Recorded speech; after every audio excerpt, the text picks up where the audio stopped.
Second.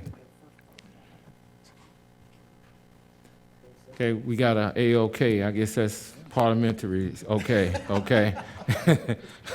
Okay. All in favor, sign of aye. Opposed is nay. None. Okay. Council Vice Chairman. Okay. What? No, she was saying, who are you? I said, that's the Vice Chairman. I'm just kidding. No, we're trying to get the record straight here. Everybody seems to be excited about something and forgetting that we had our 3 o'clock meeting, but no, we need to get it done at this point. This is not the Twilight Zone. Madam Clerk, let's go to resolutions. 7A, please. A resolution authorizing the City Finance Officer to exercise Option 1 of the proposal summary to amend the Mass Mutual Deferred Compensation Agreement. Okay. Councilman Ledford. Thank you, Chairman. I did ask for a clarification on this at our 1:30 strategic planning session. Basically, there's an increased fee that will apply in order for us to maintain a 4% floor level, and then they explained it extremely well. Basically, what we were hearing last week with the reduction in the floor, it's basically where the finances fall in order to maintain that particular level. No further questions. Okay, thank you, Councilman. Madam Clerk, let's move on to 7B, please. A resolution authorizing the Chief of the Chattanooga Fire Department to enter into an agreement with Tennessee American Water Company to pay for the installation of hydrants at the direction of the fire chief, which will be owned, installed, and maintained by Tennessee American Water Company for an amount not to exceed $250,000. Council Vice Chairman Henderson. Thank you, Mr. Chair. I did receive a list of where these fire hydrants are going. And then what is, once we, Chief, you want to come on down? Once we get these fire hydrants installed, are there plans for Correct, future yes. hydrants? So the list that we've identified are just some areas throughout the city that we've identified in need. So once we get these installed, we'll continue to look for areas of improvement, and we'll move on from there. So. Okay. Does Tennessee American gives us, well, use that term loosely, they do give us a certain number of fire hydrants each year, is that correct? It's Grady Stout is here from Tennessee American. I think the number's 22,000 or 20. Do you mind? Yeah, please come forward, please. Yeah.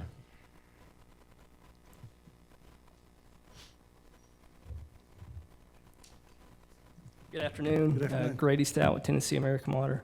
The question you asked, Tennessee American Water does have an agreement with the city to provide up to 20 fire hydrants each year at TAW's cost, as long as there's appropriate size main and flow available at that location requested. Okay. All right, and I think we were doing 9 this year, right? Correct. Okay. Okay. All right. Thank you, sir. Thank you, Mr. Vice Chair. Councilman Gilbert. Just curious, if we have a fire hydrant that don't work, we replace it right away, correct? We have, actually, where you notify the fire department, we turn around and notify Tennessee American. They put it on a repair list. Then once the repair is made, we're notified and put it back in service. So that'd be based off what your men check them so often anyway. correct. Well, either we're checking them to identify a potential concern, or resident has notified us that it's been struck, or they drive by and see water leaking from the base, then they'll notify us, which in turn we instigate the fix 'em. repair. Yeah. All right, thanks. You're fine, Councilman Smith? Yes. Okay, excellent. Okay, no other questions regarding this matter? Excellent, thank you both very much. Madam Clerk, let's now move on to 7C, please. A resolution authorizing the appointment of Randy McBee as a special police officer, unarmed, for the Department of Economic and Community Development to do special duty as prescribed herein, subject to certain conditions. D, please. A resolution to confirm the mayor's appointment of John Brennan to the Form-Based Code Committee. E, please. A resolution to confirm the mayor's reappointment of Robert Lynch to the Air Pollution Control Board. Great. Okay, there are no questions at this time. There is no departmental report this week. I will now turn the chair over to Councilman Ledford, Chair of Planning and Zoning, followed by Councilman Ledford, Public Works and Transportation. You were jumping. Thank you, Chairman. Thank you.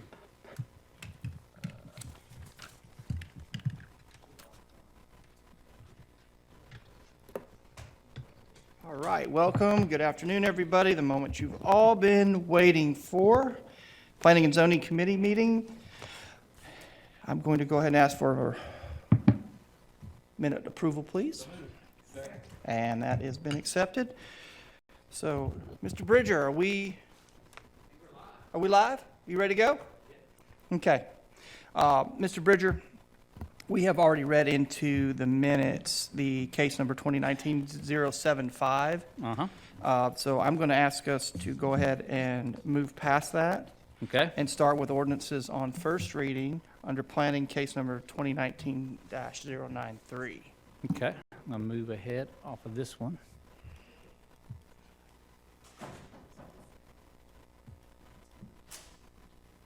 Okay. This is a request to rezone a property located in the Riverview community at 921 Barton Avenue from C5 neighborhood zone to C2 commercial zone to accommodate a restaurant. Kind of zoom in this property, it's a residential structure that's already being used as a commercial use. Look at the adjacent uses. You do have some residential across the street, but you also have further up north some commercial uses. And you get the park across this property to the south. Here again, you can see the site, looking into the site, and there's some of the adjacent properties around the site. If you look at the zoning, you can see it's again a mix of zoning. This particular corner is already zoned commercial for C5, requesting C2. You got R4 abutting this property, and then R2 around that. The site plan submitted, again, shows using the existing structure. They will be adding some parking to the rear of the property and indicate a dumpster to the rear. Just a note that dumpster would have to be moved further away from the property line to comply with setbacks than what's shown there. But it's just, again, kind of a illustration of what their intent is for how the property would be used. As a reminder, the current C5 zone, as the property zone currently, limits you to a 5,000 square foot maximum. You can do restaurants, but it's permitted by those with the seats less than 50, but you can't have any liquor stores or beer sales consumption. So I think if you're having a restaurant serving alcohol, you couldn't, C5 would not work. C2, while it's certainly compatible with the comp plan and the use, it's not compatible with the overall area in terms of form. C2 is more of a suburban strip commercial type zone. Staff believes that UGC is a more appropriate zone that's aligned with the form of this area. It's more urban in character. So staff basically recommended to approve UGC instead of C2 with a set of conditions. The first set of conditions limit out all the auto-oriented uses that would coincide with the UGC. Building height limited to 2.5 stories or less, retaining the existing structure, and no dumpsters located within 30 feet of any residential zone or use. Planning Commission, there was no opposition. Planning Commission, after hearing from the applicant was fine with staff's recommendation, concurred with staff's recommendation to approve UGC with those conditions I noted. Very good. John, I'm seeing no lights, but I have a technical question if you'll go back to the site plan. The building, is the building over in the right-of-way currently? I think that's actually sometimes the way the GIS maps are drawn, it doesn't capture exactly where, it is close though, it is tight. Okay. Yep. I guess we'll find out more of that later. Of course, that'll be taken care of. You can see this That's plan where I here, it was- shows right Yeah, that's there. where I was kind of Yep. looking at. Sometimes 'cause in the GIS mapping, it's aerial photos, and they pick up part of the shadow of the building, which may not show the actual location of the footprint. Very good. That's the only question I had. I didn't see any other lights. Councilman Mitchell, you okay? Can't wait. Very good. John, I appreciate it. We're going to Yes, move sir. on to item B. Yeah, this is a request this is again in the Hickson community, behind Northgate Mall off North Point Boulevard, a request to rezone a vacant piece of property from C2 and M3 to C4 planned commercial zone, in order to accommodate a mixed office commercial development. Site's about 5 acres in size. As you can see here, property's currently vacant. It does back up to there's some senior housing, like an apartment type thing, assisted living behind this site. There's a movie theater to the north, and you got some vacant properties to the east. Again, here you can see the picture. You can show that it's mostly underdeveloped, this location. The zoning shows, again, most of the site is currently zoned M3. There's a small portion zoned C2 in the rear. Here's the site plan showing, again, the proposed, a office or mixed-use product with parking and 2 curb cuts coming off of North Point Boulevard. Again, the staff didn't see any issues with that where the location. We did have some concerns about the zone. C4 is really meant for like a regional mall or a regional shopping facility. This is really not that. And it's typically, you have that where you have a major arterial to access off of. So we didn't feel like the zone fit the request. At C2, it would work fine. So staff also consulted, of course, the Hickson North River Plan, which recommends business mix for this location. So C2 would be appropriate here.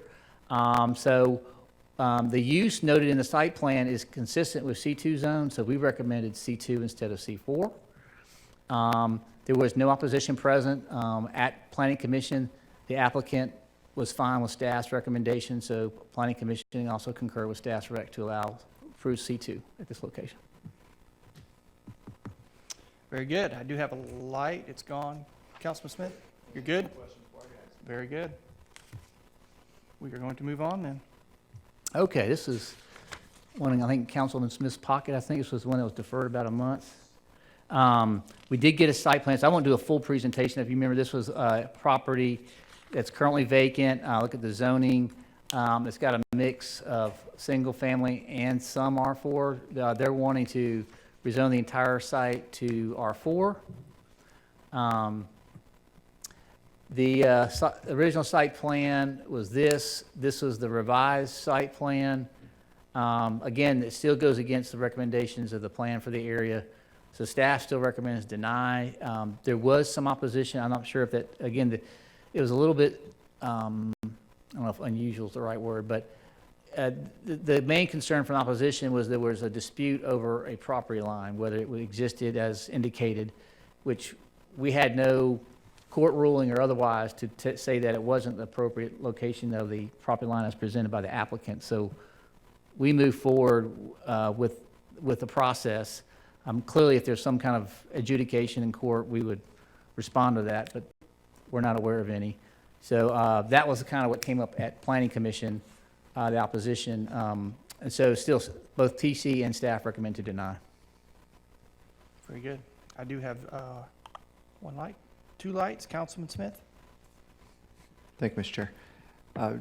John, you mentioned one item there as far as a hesitancy, and that just had to do with the plan. But what else, if anything, is staff concerned about? And is there any changes to this current plan that would not be substantive, that would change the mind of planning? Or is this Here's another just not- footnote. I'm sure Councilman Gill will appreciate me saying this. And we're going to be getting ready to do a 58 plan in this area soon. Mhm. And that's another reason I would say to kind of hold off any major rezonings, if not needed. I mean, I know clearly this person's advocating for their property to be rezoned, but it would be good to let the planning process kind of shape what that new vision for this property might be. So I'll just leave it at that. So until then, we're defaulting to the current plan on the books. Okay, so right now, the current plan is there's not something specific about this new site plan that's causing the problem. No, it's more about the zone. The zone is kind of, it's not recommended, it's still, at this point, recommendation to be low-density residential. Okay, thank you. Thank you, Mr. Chair. Good, Councilman. Councilman Gilbert. John, excuse me, Mount Calvary Baptist Church, they were notified of this project, right? And it's not in my district, but a Right. lot of my constituents go to that church. Sure. If they own, it's any abutting property would get notified. So if they abut this property, they should have received a notification. Okay. And you said that your staff is planning to deny, saying to deny? Yeah, we this? recommend a deny. Okay, all right, thanks. Good, Councilman. John D., please. Sure. This is in the East Brainerd community, request to rezone a property from R1 residential to C5 neighborhood commercial located on Graceville Road, about 1,000 feet south of the Graceville Road, East Brainerd Road intersection. Currently, the property is being used as a single-family dwelling. You can see the site in the upper left-hand corner there. They would like to rezone it to C5 for a gift shop. There are a mix of uses. I would say to the south of this property is residential, single-family. To the north, you got a mix of office, kind of contractor mix, and you got church across the street. There again, you see the zoning of the area. It's still predominantly R1 south of this location. So again, staff's main concern is making sure we don't have creep of commercial going south along Graceville Road.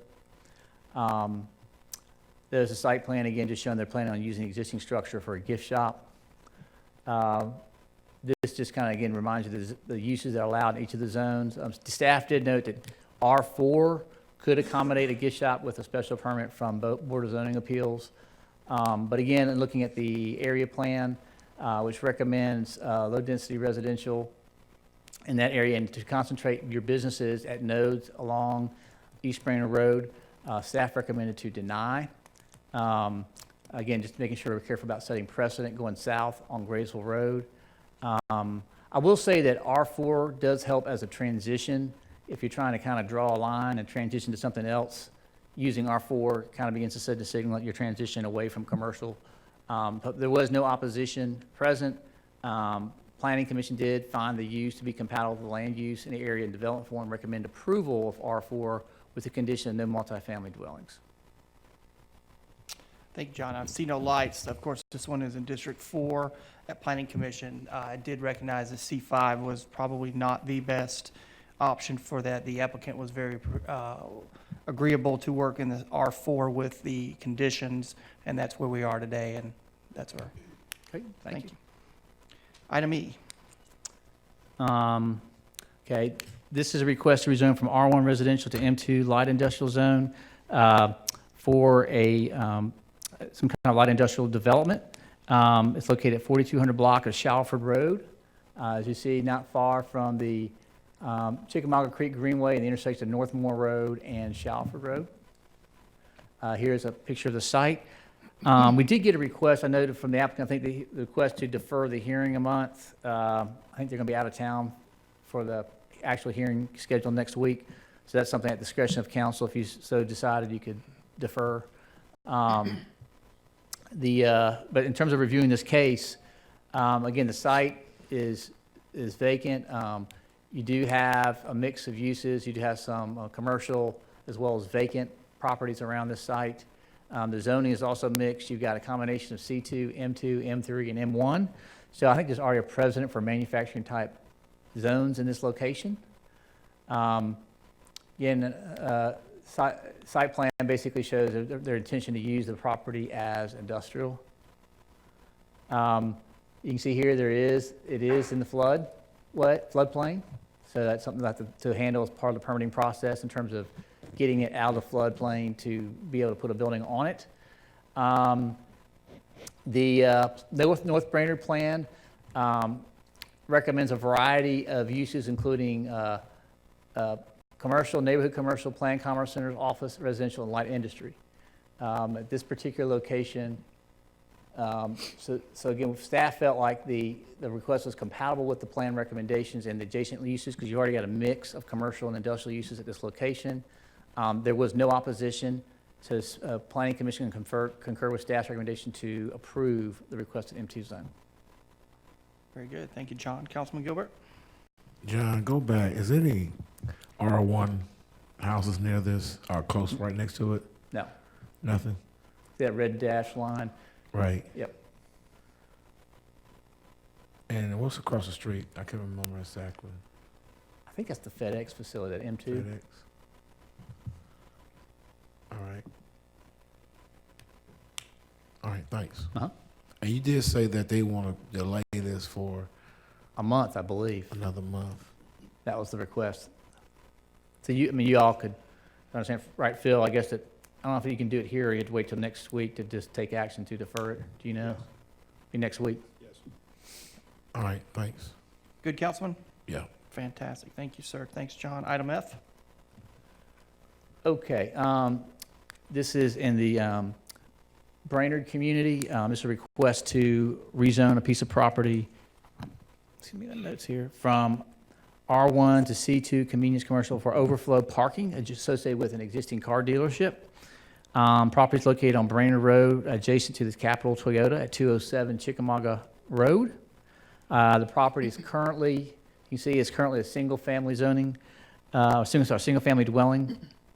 There are, I don't know if you remember the history about a year or so ago, well, several years ago, we already had a rezoning to the north of this property, where we had done some rezoning, but left a buffer along Chickamauga Road. So this is very similar to that, where we're basically leaving some kind of a green buffer to create a transition between the commercial uses that front onto East Brainerd Road, Lee Highway, and the residential fronting the other side of Chickamauga Road. Again, here is the site. You can see some of the houses across the street. Here's a closer look up at the zoning map showing the C2. You can see actually it's to the south. You can see the south where the C2 kind of came down and left a buffer along that frontage, just to the below this property. Look at the site plan. What they're showing is, again, they would extend the commercial, again, which is accesses off of Lee Highway, not Chickamauga. So basically has some overflow parking for the facility. So staff, similar to the site that was developed to the south of here, felt like this could be compatible with adjacent uses, as long as we have some conditions that manage the transition for those properties across the street. It is compatible with the recommendation of the comprehensive plan, because it's on a major arterial that clearly has a lot of intensive commercial development. So we recommended approval with 4 conditions. Provide a type C landscape buffer. That's the most extensive. That's a 30-foot along Chickamauga Road. It can kind of continue that buffer along there. Condition it to residential office and off-street parking uses only. No curb cuts on the Chickamauga Road, and have a 65-foot building setback from Chickamauga Road. So again, providing that transition to those properties that abut this to the east. At Planning Commission, there was no opposition. Planning Commission concurred with staff's findings and recommendation to approve C2 with those conditions. Very good, John. I did see a light from Dr. Burrs, but I'm sensing the question was answered. So I will move to Councilman Mitchell next. Thank you, Mr. Chair. Could you go back one slide? Yes, sir. Are there no recommendations to do anything for that single-family dwelling right next to it? I mean, it hasn't been required, and clearly at some point that's probably going to go. But it's, it's up to that owner. I mean, and usually we don't do rezoning studies for a single parcel, but I mean, clearly, I think over time, what we're setting a precedent, that's going to continue to transition to have C2 come up to a certain point and leaving some kind of a buffer along Chickamauga Road. That's another reason why also we condition the uses in the C2. So it's not a full-blown C2. You can only have parking, office, where is it? Yeah, residential office and off-street parking only. So you don't have any intensive commercial other activities occurring on that site. Well, I mean, I'm not familiar with what goes on in that house right next door to that, but if that's, I mean, it could be an office for all I know, but looks like there maybe should be some kind of fence or some kind of shield? They'll have to do that with, as part of the landscape regs. They'll have to do for C2, it's a type B, so it'll be a 20-foot. Okay, all right, thank you. Good catch. Okay. Dr. Burrs, I see your light now. Yeah, I do have a question, and it's something that Councilman Mitchell brought up. So the only way anything further could happen along that road is if we agreed to drop conditions. Right, you continue to use conditions as a way to kind of manage it, yes. Is that what you mean? Yeah, I'm familiar with that road, and there's some good residential, and I believe that they may even own some of those houses. What I don't want to see is a domino effect, Sure. which I'm sure is something that my colleague was thinking about as well. So my question is, in order for anything to happen on either side of that would be C2, we would have a good argument. Sure. I think, yeah, the policy we're setting, actually, we're saying also keeping it on one side, not the other side. Yeah. Is there any way that parking can be extended without it being C2?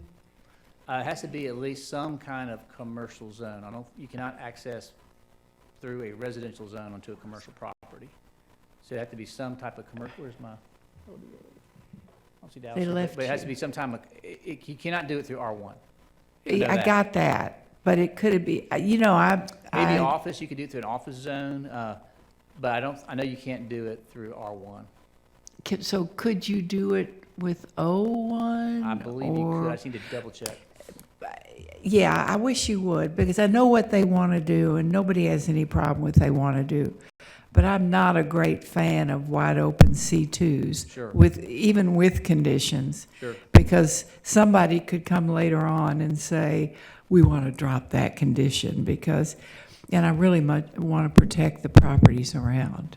So would you please? Yeah, we'll look into that. Thank you. Yep. I think they'd be fine with it because I know what they want to do. Very good. You good, Dr. Burrs? Yeah, I'm good. Good point. Thanks, Councilman. Yes, ma'am. Good point. Councilman Gilbert? Chair, I apologize, but can I go back to E? I have a question. If it's all right with you. Yes, sir. John, I'm here, sir. did they say what they're gonna put there? Parking, Just parking? yes. Can parking be in the M3 too? Oh, you're talking about the manufacturing zone, or I'm you're talking about the E. I'm going back to E. Going So you're going back back John, to the M1 yeah. zone. to, right. Go back to, I think that's going to be, I understand, I think not just parking, it's going to be some kind of industrial use. You could ask the applicant to specify more particularly. Now, M2 is more limited than M1. I know that, but the reason I brought that up because further, a little bit down from there, Sure. I can't remember the gentleman's name, but he wanted the M2 there. We made it an M3 instead because the community has a concern about M2s could be certain things they don't want. Right. Can you tell me again on M2s the downfall? Because there's some things. M3 is an odd zone. I think the reason I had to go M3 actually was because there's a junkyard or some kind of, I think that's actually the only zone that would fit. M2 is actually more restrictive in a lot of ways than M3.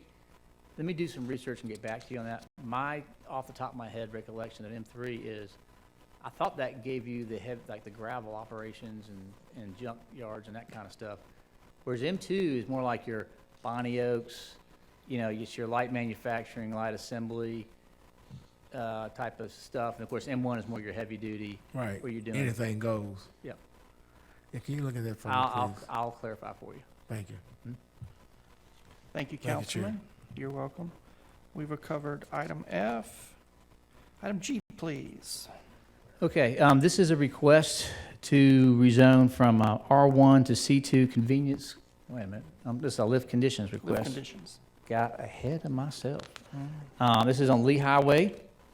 You've already rezoned this property a while ago, at least in the past year. What they're asking to do is lift conditions 1 and 2. And 1 and 2 refer to no new curb cuts on the Lee Highway and to combine lots into one lot for that development. I think the way this is rolled out in terms of new development, we've determined as staff that the conditions are not needed anymore. Here is the site. Again, here's the zone. It's already been rezoned to C2. The current conditions on the property, as I mentioned before, no new curb cut on Lee Highway, and to utilize the existing curb cut from adjacent owned property at Lee Highway, and then combine lots into one lot. Here is the site plan showing the curb cuts. Well, they're going to need 2 curb cuts to make that work. And I think the initial understanding is that these are all being part of one project, but that actually they're no longer owned by the same person. I think the conditions are concerned in terms of how they restrict the development of each parcel. And so the request was to lift those conditions. Staff was fine with that. There is no opposition to that lifting of conditions. PC also concurred with staff's recommendation to approve lifting, and it comes with you with a recommendation from staff and PC to approve lifting those conditions. You good? Okay. Mr. Bailey's twisting in his seat, but that's okay. Item H. Okay, here's the case. This is the one, there's actually 2 cases. There's one under an ordinance and there's one as a resolution. There's currently a PUD on this property. So as part of approving the rezoning, you also need to abandon the PUD. So in the ordinance section of your agenda, you have the rezoning to C2. Property is located at the 5,000 block of Hunter Road. Although it's going to be accessed off of Mountain View Road. Again, here's the location of the property in question. This is at the Ooltewah exit. You see a portion of the property that's already zoned C2. It's the back half that's zoned R1 with the PUD, as I mentioned before. This is the site plan that was submitted as part of the request that would include basically like a medical office campus concept with some outpatient buildings, potentially a hotel, and a pharmacy as part of the concept for this development. There are some steep slopes and floodplains in this development. You see that midsection there that shows kind of the green. That's where there's a rise coming up from the creek basin. So that they'll be running the road up that rise, but most of the development is going to be on the top and then the bottom part of the site. You can see here where there is a portion of the site that is impacted by the floodplain. Okay. So looking at, again, zoning options, the R4 special zone does permit professional, medical, and dental offices, drugstores, and office building for 4 more stories. It's not clear about pharmacies. To have a pharmacy, you got to have a 4-story building, which is not what they're planning on doing. The O1 office zone permits professional, medical, dental offices, but retail sales are not permitted. So just understanding that really actually none of our other tools would work for this development but C2. Looking at the plan recommendations for this location, the Wolf Creek plan recommends low-density residential at this location. So that's why staff's recommending to deny. It was not compatible with that plan's recommendations. I will say that, again, there is the front portion of that site that is zoned commercial currently. I would say one other positive for the request is that at least they're accessing onto an existing arterial or collector, which is Mountain View Drive, as opposed to Hunter Road. There was no opposition present. Planning Commission found that the request was compatible with the adjacent land uses and development form and recommend approve C2 with a condition limiting those uses. Again, it's because C2 has a lot of other uses that wouldn't be appropriate to basically a medical facility campus, including retail pharmacy only. There is some new wording, nuance that I recommend that's a little bit easier to enforce by land development office. I think, council members, if you're okay with that, we would insert that into this ordinance. All right, and I will go to Dr. Burris. Yeah. So I saw copies of that. Tell me what it is again, because Sure. they're not I will included here. Pull up my handy dandy iPad here. Okay, the change would, of course, the original language is subject to medical facility campus, including retail pharmacy only. The change would be subject to medical office, outpatient uses, pharmacy, or hotel uses only. So it covers all the uses, but it doesn't lump it all under medical facility campus because that's not a term that's defined in the zoning code.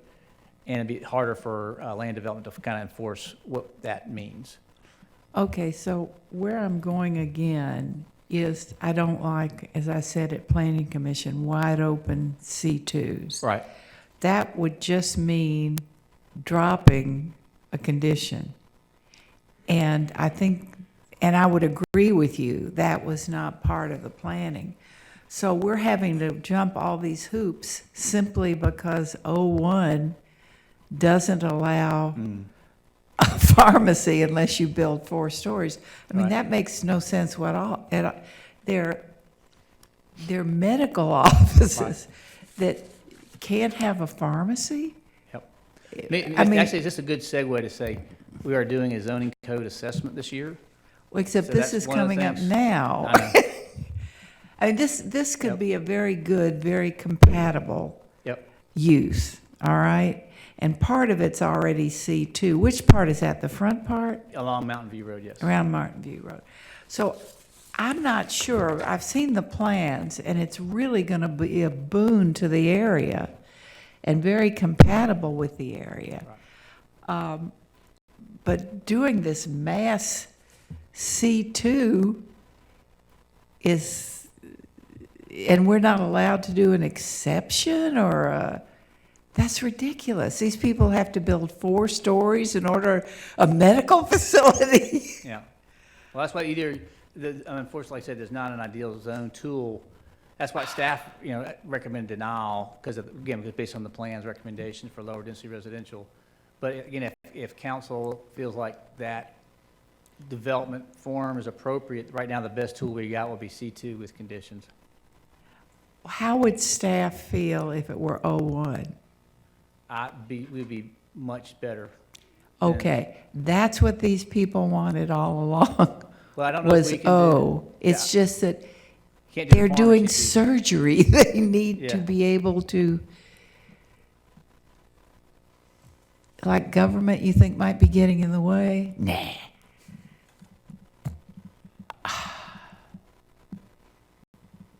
We have no tool, John, for retail sales.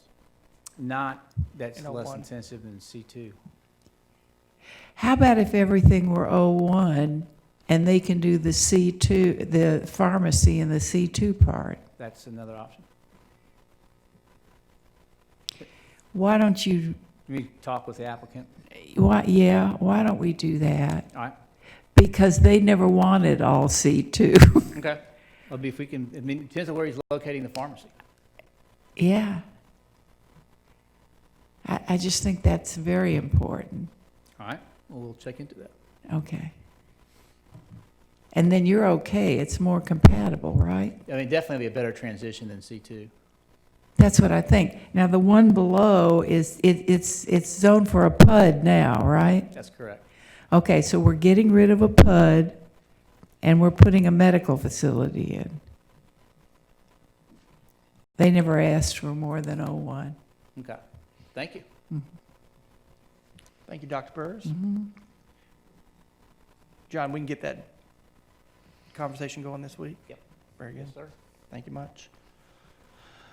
That takes us to the end of our regularly scheduled agenda items. So, John, we're going to talk a little bit about the text amendment regarding mini storage. Yes, that's correct. Very good. So I sent you all a draft ordinance, but let me just kind of frame again, in a big picture way, the problem we're solving. What we're dealing with currently, and it's through the enforcement of storage areas in C2. Currently, there's no definition of outdoor storage, but we do have a definition of parking, which is pretty broad. And what folks are doing is saying that what I'm doing is parking, it's not storage, and so therefore I don't have to screen, or it doesn't, does not comply with the, or does not create a compliance issue with C2. So sometimes you got to say, if we don't define specifically what's permissible, then people can say, well, this is permissible. So I think the idea is to create a better set of definitions, so we're much clearer about what constitutes outdoor storage, and then how do you screen it appropriately. So that's the whole goal in this, is to first get a better definition of what is outdoor storage and the constituent parts that go with that, to have a better way of describing and defining the screening requirements around the outdoor storage. And then finally, there were some conflicting language in some of the M1 zones that had specific screening requirements for outdoor storage that are actually less intensive than the landscaping regs. And so what we're doing is we're just deleting those screening narrative in those M zones because it defaults to the landscape regs, which is a 30-foot screen. So first of all, should you have any questions about the kind of the overall structure and approach before I get into the details? It's complicated. No lights, John. Okay. Keep going. So what we did is we set out some terms and created some definitions in consultation with the Land Development Office. We defined outdoor storage. You notice that there's no such thing as a junk vehicle in that definition or junk equipment. It's things that it's either merchandise, recreational vehicles, motor vehicles, but not junk. We define what a motor vehicle is. We define what a recreational passenger vehicle. We define what a junk vehicle is. So that way, if you do have a junk vehicle in your storage area, that's not permissible. So we define all those terms, what a vehicle sales, automobile sales. So again, it's something that the Land Development Office can use to more effectively enforce the zoning standards. Again, as I mentioned, in the M1 zones, M2 and M3, they have this provision that if you have an industrial use, it shall be screened, as you say here, you can see here at a green belt of 15 feet. Well, we know the landscape regs require 30 feet, so that is conflicting with our landscaping requirements. So we're just trying to do some housekeeping, get that conflicting language out of the zoning code. So we default back to the landscape requirements for a 30-foot buffer. And then I think the other, as I mentioned before, trying to come up with a better way to define the screening in a C2 zone. If you do have like a mini warehouse or other kind of storage, how you screen it. And so what we've done is we've provided some clear guidance on how you screen any outdoor storage areas in many warehouses. You have a combination of both a freestanding fence and a planted area with landscaping around it to provide screening from the public right-of-way. So again, we did this in consultation with our landscape staff and LDO, as well as the LDO staff team, to give them the tools they need to ensure that if you're doing outdoor storage, it's appropriately screened from the right-of-way. That's essentially what we're trying to do. John, I'm still seeing no lights. So we're good? Or are we confused? I don't want to make sure that we understand what we're doing and why. Or is it getting late? All right. Hang on. I do have a light now. Councilman Gilbert, the brave one. Going by Councilwoman Byrd, can you give us examples? Because it seems that you're making it 30 feet, which is out, and then you'll make that screen now instead of 15 feet, correct? Right. You still have to comply with the 30. Say if you're an M1, any kind of manufacturer, you still have to do the 30-foot buffer regardless. Yeah, but I'm talking about a C2 or C2, and you always still have to meet your land. So if you're adjacent to an R1, you still got to do 20 feet. So this doesn't change that. This just specifies how you screen. In addition to do that buffer, you got to do this screen to ensure that particularly it's screened from the right-of-way. Because you don't want those visible from the street, right? That's the other situation where you want those to be appropriately screened so they're not visible from the public street right-of-way. So, for example, that junkyard on Bonnie Oaks, it should be where you can't see the junk. That's right. And currently, you can see all the junk. Well, this would have some standards associated to ensure that it's screened. Let me ask you this way then. The elevation of Bonnie Oaks is down low. Right. And the street is way high. So would they still be able to screen that without people seeing in? Well, you can't. I mean, some change of elevation, you can't. There's only limits you can do so much for screening. This does mention that you're supposed to have some screen placed along the street yard, so at least as close to the street as possible. So you're saying that if it be on the street level screen, then you won't be able to see nothing down the hill? Well, that's the intent. Okay, all right. You good, Councilman? So John, will this be retroactive? No. For Okay. zoning, you can't do that unless Phil changes state law. And Can you change state law for us, Phil? No, sir. Okay. not with that attitude, Phil. Not with that attitude. I'm sorry, I had to put that plug in there. One more. The first time you ever just said no, sir, or anything? I've said that more than that. I like it. I got one more. Many warehouses, Yes, sir. they're zoned in what zoning again? C2? C2, Mm-hmm. not a C5, correct? That's correct. All right, thanks. Yes, sir. Everything lives in C2, John. That's right. Everything. That's right. Dr. Burns. Okay. So, the monstrosity that I have on Brainerd Road, where the old Big Lots used to be, they're in an M something or other, and absolutely the parking lot absolutely refused to fence or do anything relative to all those vehicles that they have in the parking lot. Mm-hmm. Okay, and land development's been there, and I'm sure it was some fluke in the law. I'm not sure why they can't. Sure. So from here on out, would they have to fence and plant trees? That's my understanding. I see my buddy right over there, Who's, oh yeah, Mr. Young. come hither. Charlie Young, come on up. I mean, they're doing a great job, but my gosh. Now, my understanding, this orders will allow you, but I'll make sure, because y'all enforce it, so I'll make sure it's.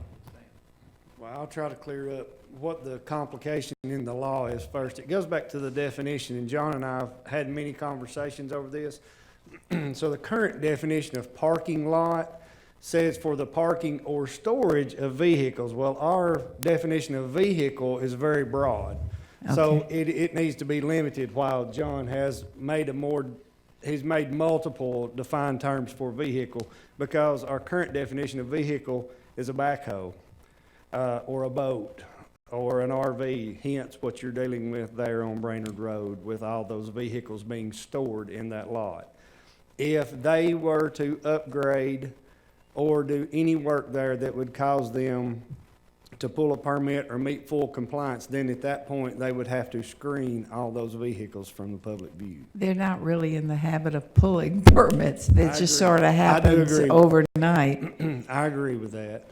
Okay. But if this ordinance, if you all as a body vote on that, then at that point, if they do any work that would require them 30% or more to bring the entire site up to code, then at that point, they would have to follow these guidelines of screening.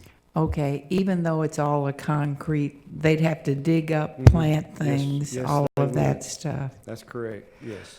Okay, when you go down East Brainerd Road, you know those other mini warehouses? Mhm. Okay, from here on out, Mhm. they would be required to screen as well. If they expand their property or build any new buildings or anything, yes, they will. They have to, okay. I just want to make sure we're seeing a proliferation of these things. And I won't argue whether or not they serve a use, but they're just ugly. And we ought to be able to screen them. They ought to be required to screen. The Cube Smart at the exit of the freeway onto Hickory Valley, Trying to pull that one up in memory. well, it's as you get off the exit going to East Brainerd Road. Mhm. You get off the East Brainerd Road exit on the freeway, there's a bunch of cube, they would have to screen as well. Well, I think, have you gotten to the point about the indoor? Indoor, like you just said, if you did indoor storage, you wouldn't have to screen it, it's just outdoor storage. Okay, It'd just be the outdoor storage. all right. What about indoor storages? I mean, other than your typical street yard, yeah, because if you're creating a structure, we're not saying you have to screen a structure, And why not? because it could be any kind of commercial, because you could do a plant nursery commercial structure. It doesn't look very nice, but it's a commercial Why structure. can't you just say storage units have to be? That would be another wrinkle. I guess you got to think of, I think we probably need to think on that. Just, because I guess the initial thought was if you're doing an internal storage, climate controlled, that's different than having a lot of stuff sitting outside, not under roof. Okay, so I'm requesting that any of these storage thingies, they're Right. popping up down East Brainerd Road, Lee Highway, which is very valuable development property, Right. which we just finished talking about today. Yep. And somebody can plop these things down without any aesthetic consideration at all? That's not okay. I'll do some looking into that and get back to y'all, kind of what are some options for that. I just know that you gotta be because you gotta be careful what is considered, again, same thing, what's defined as indoor storage versus I got a rug, let's say I got a rug warehouse resale, that's a simple. It should be buffer building. screened. Okay. Why shouldn't it be screened? If you want mixed use and you want things to be compatible, Right. why shouldn't they be screened? I just think we have to figure out how you define that, so we're clear about the extent of what we're trying to capture. Because it could be an overreach, we're screening buildings we didn't intend to screen. That was my only caveat. So I thought I needed to give it some thought. All right, so if I may, Mr. Chair. Please. I understand what you're trying to do here, but since you're talking about storage, Right. Chattanooga is growing and changing, and we're talking all the time about mixed use and formerly incompatible uses living with one another. The way to do that is to make sure that there's sufficient screening not to denigrate an area. We don't any longer have the industrial area and the living area and we're using compatible mixed uses. So we should protect people from something coming out. If it's a drug warehouse selling rugs, Right. I don't care. Okay. They should have proper screening. I'll look and do some research, maybe at our next planning and zoning committee. Yeah, if you would, I will. really. Thank you. All right. Thank you, Mr. Chair. Thank you, Dr. Burrs. I think you're hitting on several good points. Storage is storage, and why are we all of a sudden differentiating between indoor storage, outdoor storage? Why don't we just call it storage? And, we're not reselling. These are not items that are being resold so the argument of, well, it's going to cost the end user more, it may in rent, but that's their choice. They're not providing homes. So, yeah, John, I think it would be an interesting conversation to hear what you guys come Sure. up with. We'll look into it. Yeah.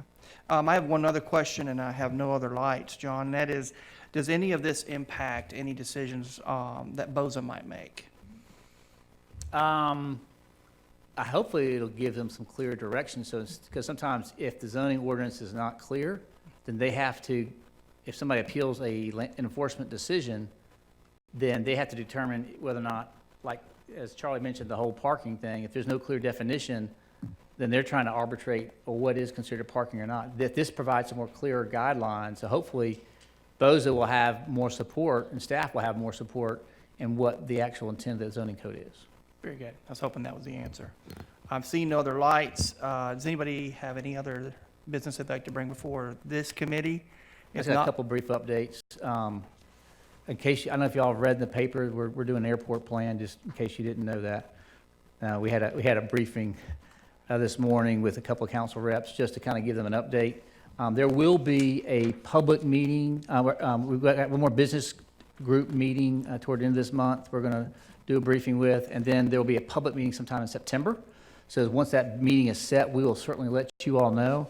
That'll be also, we'll be sending out notices to every property owner in the district.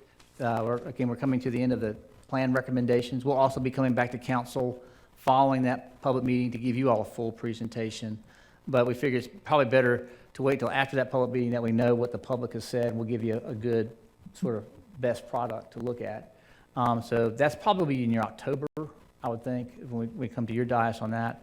On the steep slopes floodplain study, our staff is working on, we had a good meeting with our advisory group. Councilman Ledford came by, I appreciate him taking his time this Friday to come by and explain council's desire not to have 2 rounds of public meetings, but to try to do it in 1 meeting. So I think the committee was very receptive to that thought too as well. So what we're doing as staff is we're working on finalizing the draft. We'll be doing some briefings with you all as a council on that revised report, just to kind of give you a sense of the big picture of what it is. But there'll be a formal public meeting to review the draft sometime in September. And then again, once we've gotten that feedback from the community on the report recommendations, we'll be coming to you in October to kind of share with you the report recommendations and what we heard from the public. Very good. John, before we close out, I just want to say a thank you to Mr. Young and the Office of LDO. We had an unfortunate situation in District 4 where I needed someone desperately on site, and they were able to come out and help solve that issue and get things on the right track. And I just want to let folks know that people in the city are responding to emergencies and listening to us as council representatives, and that goes for every department. And I just want to say a special thank you to LDO for taking care of that and being there when we need you. I will close out this meeting and welcome Councilman Mitchell, Chairman.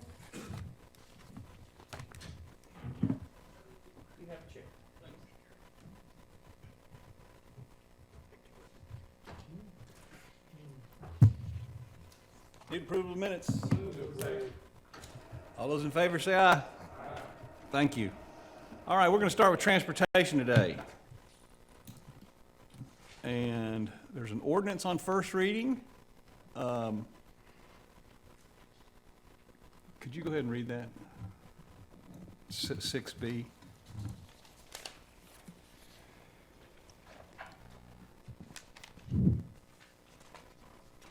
MR 2019-0076, John Wise abandonment. An ordinance closing and abandoning a portion of the eastern right-of-way of the 300 block of Tucker Street and unopened 400 block of Cowart Street, as detailed on the attached map. Council, and I said this in strategic planning, but this is part of 2 ordinances that the applicant has asked that we withdraw. The other one is a 6A, and this one's 6B, of course. And I'll be making a motion to withdraw those 2 ordinances this evening. Okay, I hope you're ready for this next one, 7O. Please read. A resolution authorizing the administrator for the Department of Transportation to enter into a partnership agreement with the Chattanooga Metropolitan Airport Authority, project number T19015 for the Shepherd Road Streetscape project, and to accept the design and engineering certification of the Shepherd Road Streetscape project. Okay, anybody got any lights? Councilperson Burrs. Yeah, did you, Didn't have a chance to speak to him after we got through with the legal attorney-client. It was time to come to this one. Blythe, I was asked, the council had not seen the project. So let me ask you this. We've been doing a lot of work along the past year or so on the project. Is there a final rendering of what it looks like so they know what they're approving? We can provide the current design, which I'm going to guess is about 90% complete. Right, that's what Councilman Mitchell was trying to reach you to see if they could see it. We don't have what I would call renderings. We have engineering drawings that are being prepared for bidding, but I'm happy to share what we have.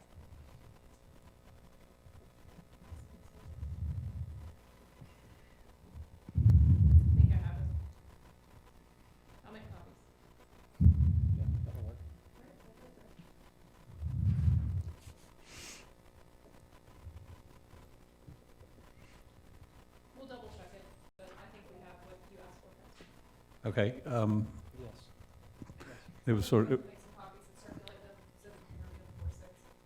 Okay. It was sort of stated today that if we can't see anything, how could or why should we vote on it today? Well, this is the, I guess there's a couple of steps in this process. This project was funded in a previous capital budget, I think the fiscal year 19 budget. So the premise of the budget was that we would be working with the airport, who would be hiring the engineers.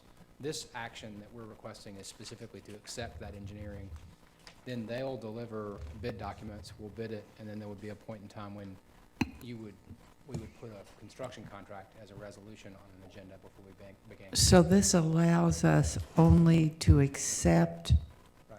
the engineer, there's no cost involved, there's no anything. This is the airport authority who agreed as a partner in this project to proceed with engineering. And they've come up with something.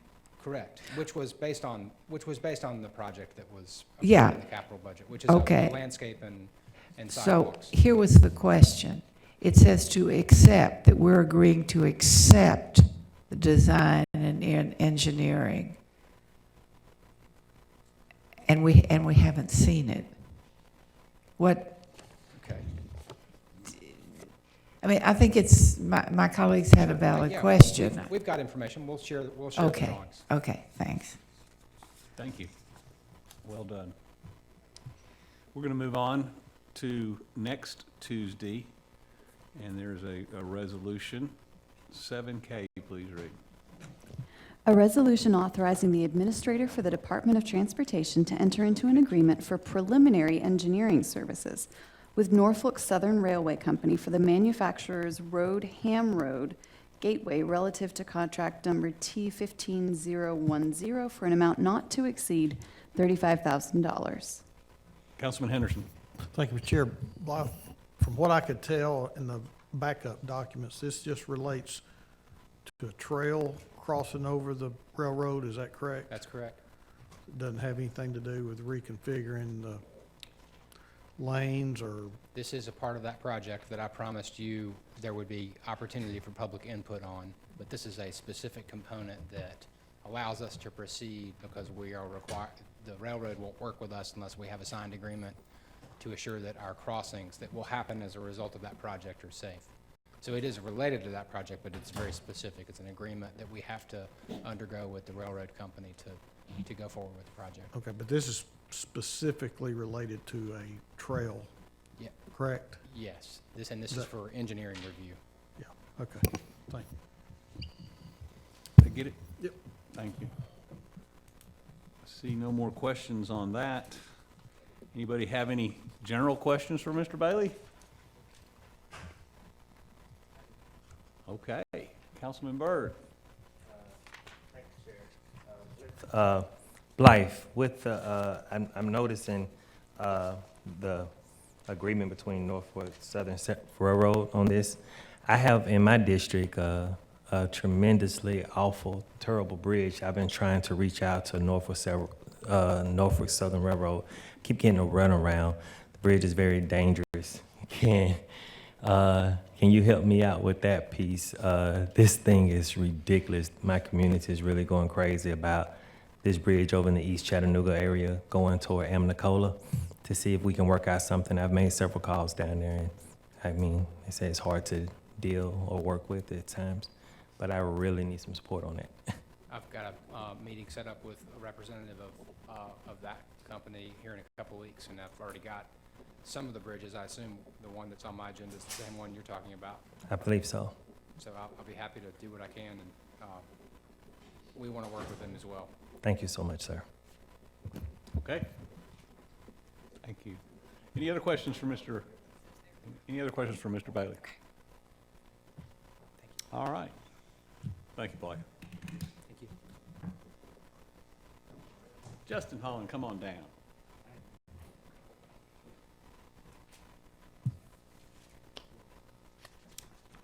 Good afternoon, Mr. Chairman.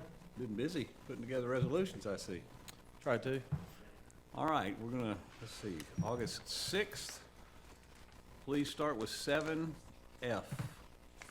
A resolution authorizing the award of contract number Y18004-201 to Tri-State Roofing Contractors, LLC of Chattanooga, Tennessee, replacement roofing system for Brainerd YFD Center, with a contingency amount of $6,500 in the amount of $63,369. See no questions. How about G? A resolution authorizing the approval of change order number 2 for Civic Engineering and Information Technologies Incorporated relative to contract number S09008401 North St. Elmo Storm Drainage Improvements Project CEI Services for a decreased amount of $6,633 for a revised contract amount of $895,254. Can you give District 2 that money? Okay, thank you. H, please. A resolution authorizing the award of contract number S18012-201 to Clean Co-Construction of Tennessee Incorporated of Chattanooga, Tennessee, Appling Street drainage improvements with a contingency amount of $100,000 in the amount of $1,068,084. Pressure light here. Can you give me a overview of what's all going to be happening there? So there's a significant drainage backup. It actually backs up to Appling Street, so we call it the Appling Street drainage improvement, but it actually affects a larger watershed. And I'd be happy to share with you a map of where the project limits are and what drainage area this would impact. So I'd be happy to share a little bit more detail with you. If you want to do that offline, we can. Yes, sir. Thank you. I, please. A resolution authorizing the approval of change order number 2, final, for JDH Company Incorporated relative to contract number Y17015-201, replacement roofing system for East Chattanooga YFD Center building for an increased amount of $10,513 to release the remaining contingency amount of $6,987 for a revised contract amount of $253,420. Okay. J, please. A resolution to amend resolution number 29583 is adopted on August 14th, 2018, relative to the agreement for the post-closure plan for the City of Chattanooga Solid Waste Processing Facility with the State of Tennessee, Division of Solid Waste Management, by deleting an amount not to exceed $37,137.44 and substituting in lieu thereof an amount not to exceed $37,991.61. Took that off. Councilman Gilbert. They make you happy. On these landfills, which landfills are we referring to? On J, K, and L, I think? And L. Yes, sir. There are 2 of these, I believe, that refer to, there are 3 that refer to Birchwood landfill, and 1, I believe, that refers to Summit landfill. And these are post-closure assurance bonds that we will maintain funds enough to maintain the landfills after they are closed and during their operations. So these are annual assessments that are made. That's why you see this as an amendment to the resolution. There are annual assessments made to the actual cost, and there's an equation that the state helps us develop to establish that actual cost of the performance bond that the city has to maintain in order to operate those facilities. What are we currently taking the garbage to?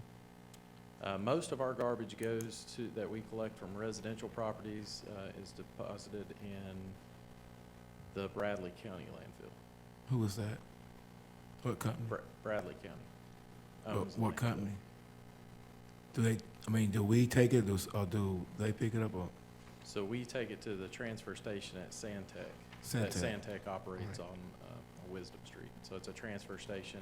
All of our trucks dump there, and then it's all transferred into tractor trailers and hauled to the landfill. So they're not full capacity yet, I hope. The Bradley landfill County? that we send at the Bradley County? No, sir.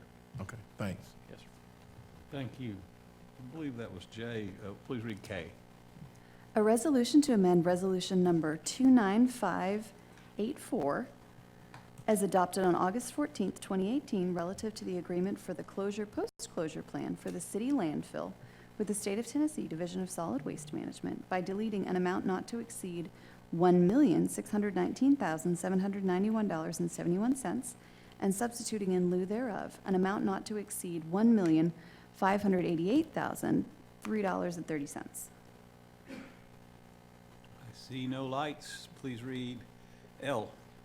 A resolution to amend Resolution Number 29585 is adopted on August 14th, 2018, relative to the agreement for the closure post-closure plan for the city landfill, lateral expansion Area 3 with the State of Tennessee Division of Solid Waste Management by deleting an amount not to exceed $7,708,925.44 and substituting in lieu thereof an amount not to exceed $7,886,230.73. All right, M, please. A resolution to amend Resolution Number 29586 is adopted on August 14th, 2018, relative to the agreement for the closure post-closure plan for the Summit Sanitary Landfill with the State of Tennessee Division of Solid Waste Management by deleting an amount not to exceed $1,710,409.68 and substituting in lieu thereof an amount not to exceed $1,574,774.19. Okay, N, please. A resolution authorizing the administrator for the Department of Public Works to enter into a final one-year agreement with ADS LLC for flow monitoring and rain gauge services as per the signed contract dated September 29th, 2017, for an amount not to exceed $1.2 million. Councilman Ledford. Thank you, Chairman. I couldn't let that one go. It's too early in the day. Justin, can we get a little bit of overview on this one? Yes. So our rain gate, most of the flow monitoring that happens is in the sewer system, and most of these are stationed at the pump station so that we accurately capture the amount of flow that we're receiving from individual sewer mains that intercept the pump stations, and then either they're riser stations or gravity mains, but we maintain those. This company helps us maintain those and operate them. Okay, so they're checking them periodically on regular maintenance schedule? And they also calibrate them annually to, or periodically at least. And I'm to- assuming that's a pretty dirty job. I'm assuming so, yes, sir. Okay, very good. Can you tell me what role does that play in our assessment of what we're able to handle and what data that gives us? Sure. So from the sewer system, the outlier sewer system, all the way to the treatment plant, we're able to accurately describe what our flows look like at any given time. Through our SCADA system, we can pretty well tell that in real time. It is actually in real time data that's streamed back to our control room. So this helps us to predict when we'll receive increased flows and when flows would go back to normal. That happens out in our system and at the treatment plant at various locations. Does this help us predict capacity or measure capacity, or is that in another It's a system? Thank you for asking that. It's Sure. a very important part of our capacity assurance plan that we are able to monitor real-time flows and also increase and peak flows.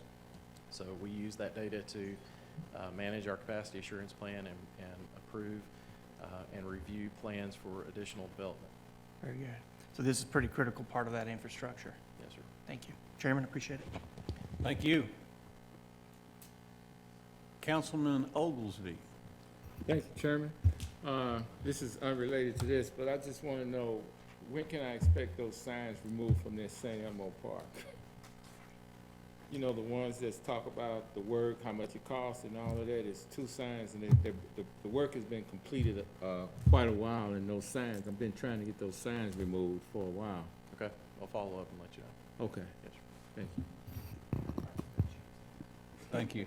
Anybody have any general questions for Mr. Holland? I do. Just one. Yes, sir. And you don't have to give me the answer right now, and you might have to check with someone else, but we've been re-roofing a lot of YFD centers and a lot of the buildings, and I see JDH is, I guess, got a requirements contract maybe or something like that. Could you check on that? Because I can't recall in a fairly long time, and I could be wrong. My memory's not too good right now, but how long has it been since we've actually bid those jobs? We bid each job. Do you? We have typically received 2 bidders, and we have awarded bids to both companies, Tri-State Roofing being the other Okay. company that's received majority of the other projects that we've done. And you're right, we have seen a trend of just the two operations and businesses, but they have consistently also been low bid. Okay, all right, thank you. Councilman Henderson. Thank you, sir. Justin, any update on our study that we've been doing on our rate analysis for stormwater? I can get you an update on that. Thank you. I Yes, sir. appreciate that. We are we're actively doing that with our consultant that we contracted with. Okay. I'll get Thank you a better timeline. All right, thank you. Any others? If not, we're adjourned until 6 o'clock. Wow. Business Improvement District is not on the agenda.